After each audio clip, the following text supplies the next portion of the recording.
Guys enjoy this video. আমাদের কালকে ছুটি, এই জন্য আমি আর আমার ছোটো ভাই ঝিনাইদহেরই পারভেজ পাশে আছে বলরামপুর, মানে হরিণাকুণ্ডুর বলরামপুর, মানে ওদের বাড়ি আছে কুষ্টিয়া। তো আমার এলাকার তো ওইদিকে রয়েছে আমি আর পারভেজ রয়েছি মহেশপুরের। মনিখানের এলাকার মানুষ, যদিও মনিখানের দেখিনি, তারপরে একটা গান করবে, আমরা সেই গান শুনবো। ওকে, 1 2 1 2 1 2 3।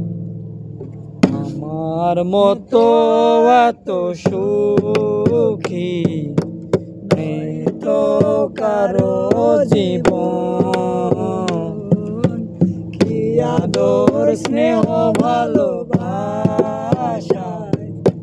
চড়ালে মায়ার বাঁধন, জানিয়ে বাঁধন ছিঁড়ে গেলে কবু আসবে আমার নয়ন।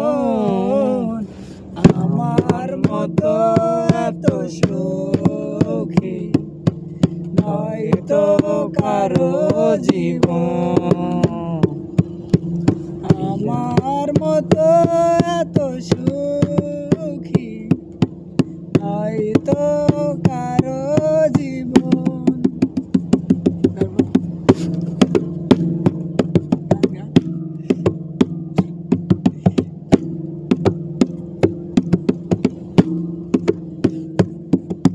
বুকে ধরে ফোটালাম যত ফুল, সে ফুলের কাঁটা ছাড়া কি পেলাম, ভাগ্যের পরিহাসেরই নাম।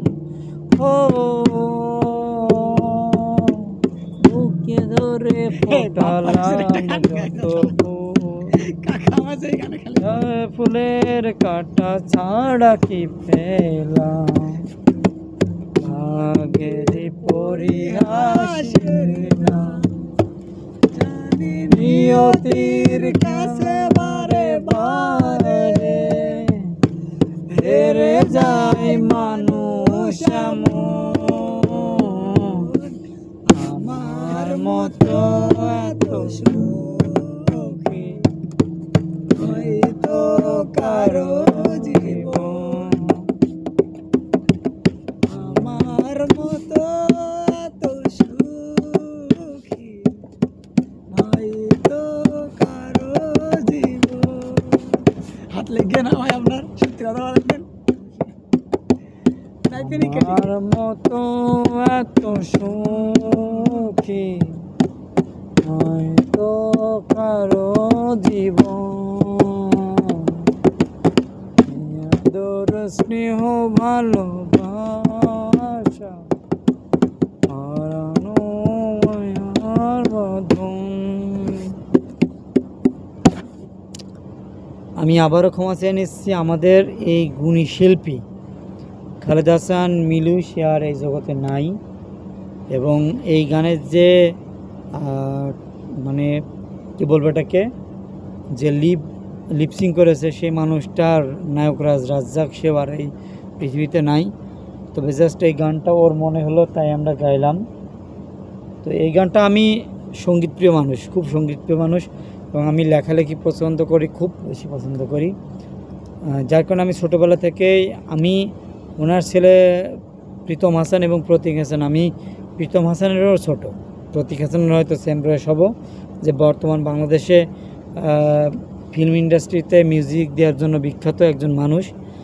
তো আমি মনে করি প্রীতম হাসান এবং খালেদ হাসান মিলু, মানে খালেদ হাসান মিলুর উত্তরস্বরী প্রীতম হাসান, কারণ তার কণ্ঠ হুবহু তার বাবার মতো।